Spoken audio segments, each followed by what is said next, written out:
Dear Rental Scale-Up members, thank you for joining us for this new session. I'm joined now by Bob Garner.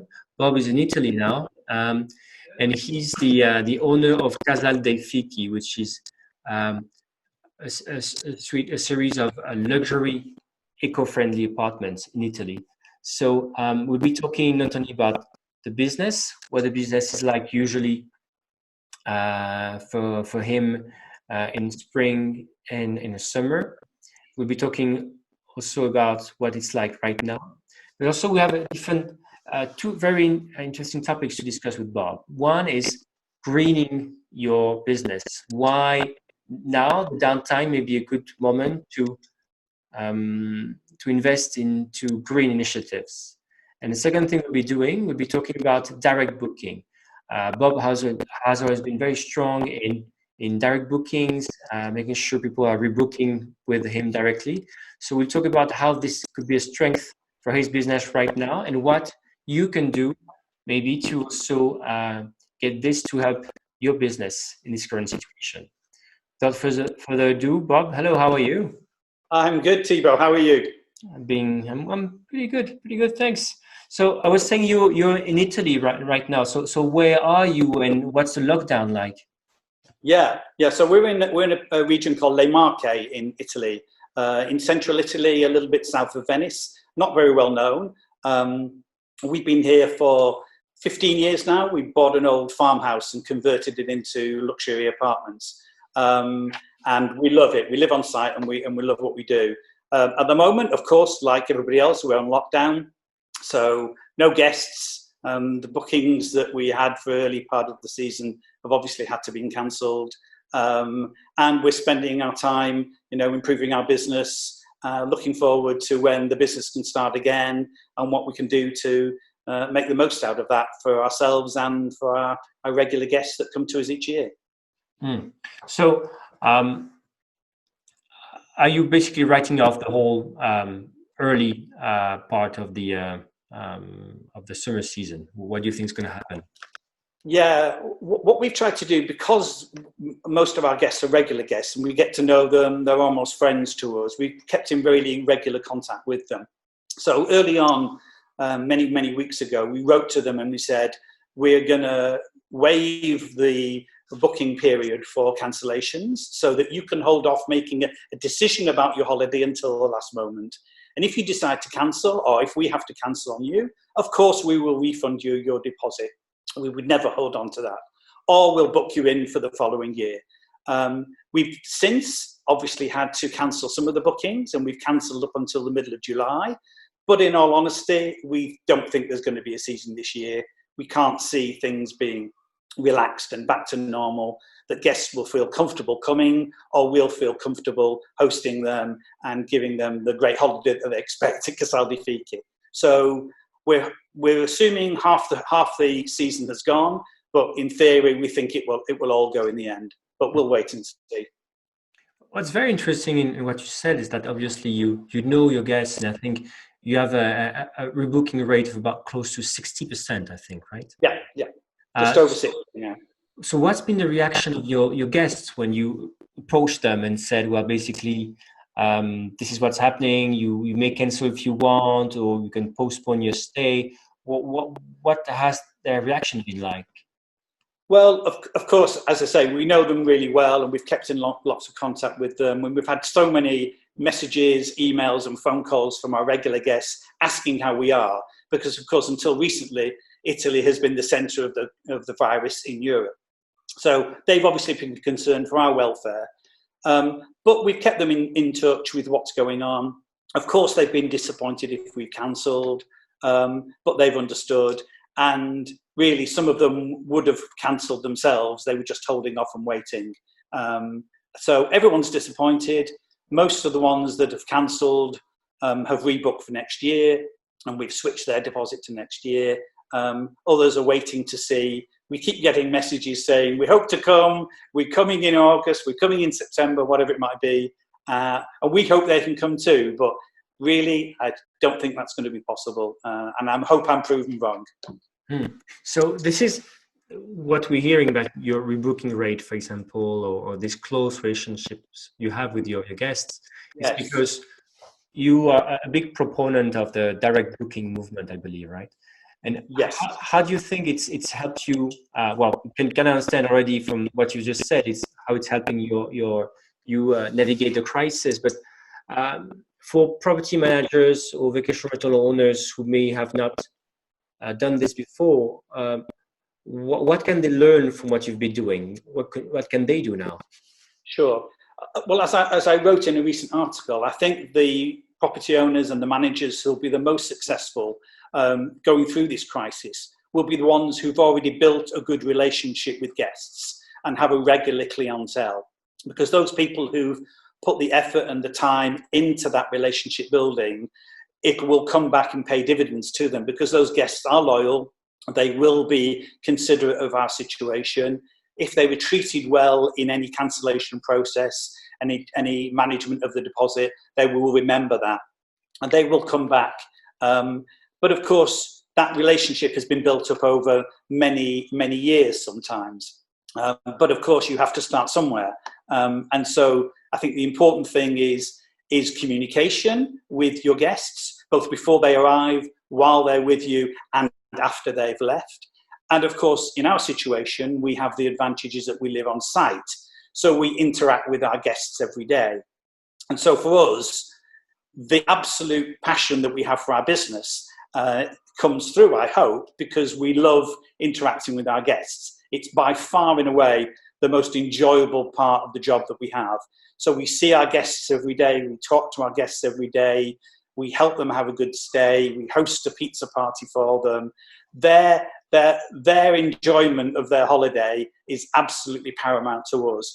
And we hope that they go home happy and satisfied, and they seem to in terms of booking again, or in terms of the reviews that we get, and the people that they recommend to us. So we have a loyal following, but of course, that's only as good as the last interaction that you had with the guests. So it's not a one-hit wonder and you're done. You're only as good as the last time you spoke to that guest, the last time you reached out to them, the last time that you communicated with them. So it's an ongoing process. It isn't something that's just a tick box and then it's done. But to us, it comes naturally. We enjoy it. We're people, myself and my husband who run the business here. And for us, it's the best part of the job. So I hope it comes across as natural, because it feels very natural to us. So, so how can property managers or owners who may have collected email addresses but have not maybe regularly kept in touch with their customers or people who stayed with their guests, how can they reach out to them now and make it feel like, as you say, natural for them to reach out right now? Will be some advice, because I like, for example, what you said about showing some flexibility for people with upcoming bookings, for example. That's interesting. What kind of advice can we give to people who want to start out now and you don't want to look like they are hungry for bookings too much? Sure. I think it has to be genuine. It has to be heartfelt. It has to have meaning. There's no point in communicating with a person face-to-face or in writing or through a message if you're just giving some platitudes and you're just trying to create a relationship artificially for your own personal benefit. I think it has to come from the heart. You have to mean it. People are not stupid, otherwise they will see through that communication. And I think it has to be built. You start by also opening yourself up, telling them about your situation, not asking for sympathy or support, but showing the human side of you and asking about their lives and about what's going on in their situation. What are they hoping to do? What's their aspirations for their holiday this year or next year? And trying to find out something about the guests so that you can find out what appeals to them and see whether the holiday package that you can offer would suit them. But I think also sometimes it's also about saying, well, it's great to hear about what you're interested in. Actually, I don't think my place this year is suitable for you, because there's no point in trying to shoehorn a guest into a situation when they're going to go home feeling somewhat dissatisfied. That isn't helping anybody in terms of repeat guests. So it's appealing to those people who are looking for, in our case, a traditional Italian holiday in the countryside with a swimming pool, with the sea, and who are interested in usually being quite gregarious, getting to know other guests and getting to know the hosts and enjoying time together. Those are the sort of people who are interested in coming to Casal di Fichi. Mm. So listening to you, a good use of the time right now is to maybe go back to past guests or even people who had inquired and try to reach out to them and get to know them a bit better, and then start the conversation again and share some news, get some news from them.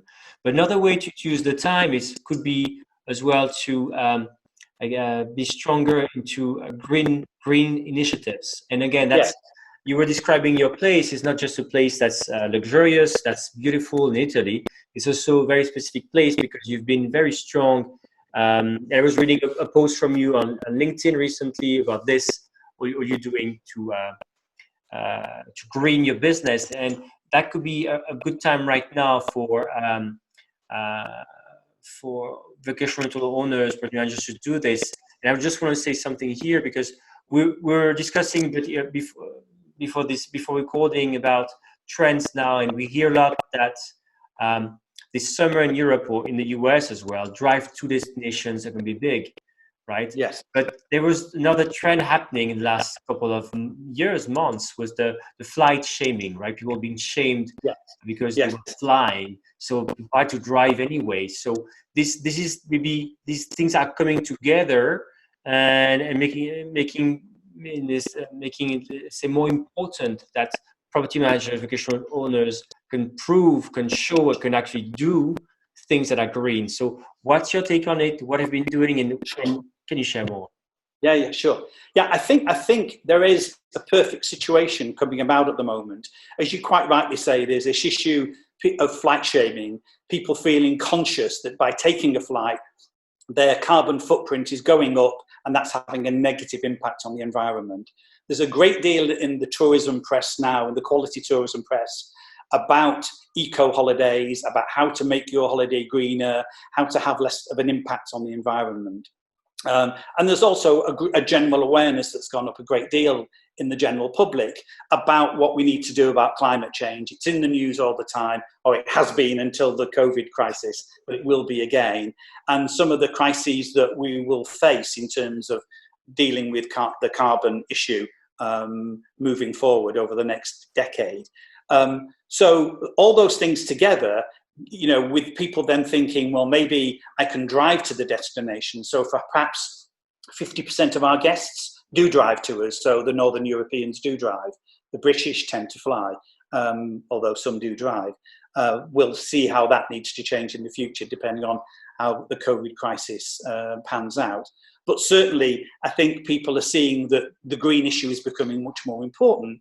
And for us, the two biggest things that we talk about every day are how can we make the guest happier and how can we continue to green our business. To us, it's one of the most important things we do, all over our website, all over our materials, through our touch day guide, through every email and every communication.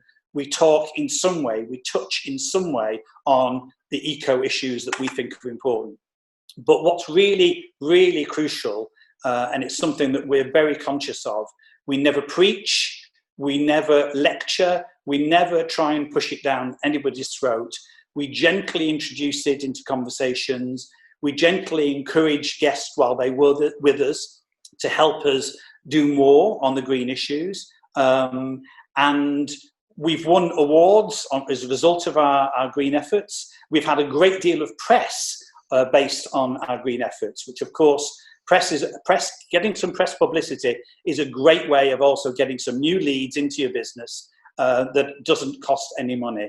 So we have a press page that's full of press about what we're doing and why we're doing it. And we've got several pages on our website all talking about what we do in terms of making ourselves environmentally friendly. But what's important, and we're passionate about it, is it's not enough that we are doing it. We want to use the guest as the multiplier effect. So if we can give them somewhat of a slight education so they go home with a slightly different behavior or a different attitude, we have multiplied our effect by 200 people based on the number of people that might visit us in a year. So we're using them in a careful and supportive way to get the world to be even greener. And to us, it's really important. So to just give you one small example, we offer a carbon offsetting scheme to our guests so that we can plant some trees to offset the carbon that they've used in terms of traveling to us. I'm not saying it's a perfect solution, but it's a solution that goes some way to greening their holiday. And a lot of guests appreciate that, and most of them participate in it. So I would say that for managers and hosts, listening to this or looking at this, if they've not started that green journey, start it. And I'd be very happy to support anybody. They can get in touch with me and I will help them on that path. Take some baby steps to get started. And actually, it's really, really addictive. Once you've done 2 or 3 things, it's really fun and interesting and easy to move on to something that's slightly more difficult, that's slightly more challenging. We've been doing it for 15 years now, so we're into some of the more complicated, some of the more challenging aspects of being environmentally friendly. But every host, every manager could do a dozen things tomorrow just by tweaking their business slightly, and it doesn't have to cost them any more money, but they can then brand themselves and differentiate themselves from their competitors as somebody who is trying to do the right thing. And we're not talking here, and this is very important, about greenwashing. It's not about putting a label on your website so you can say you're green when you're not. Again, people will see through that. You have to genuinely believe it and take genuine actions. But if you do, you can differentiate yourself from your competitors, and there is a market out there for people who are interested and supportive of what we do. I mean, at the end of the day, who doesn't want to be more green on their holiday? What harm does it do? It can only do good. Correct.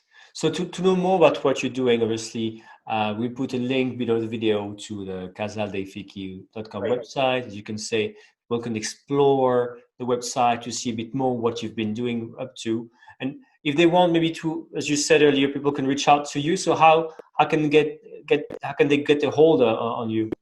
Yeah. They can contact me through the website. We're on Drift there, or through the email, info@casaldeifichi.com or bobcdf@me.com. They'll get hold of me. They'll find me on Facebook or on LinkedIn. And I'm really happy to help anybody get them started, help them develop an action plan, which then can get them on the road to being greener.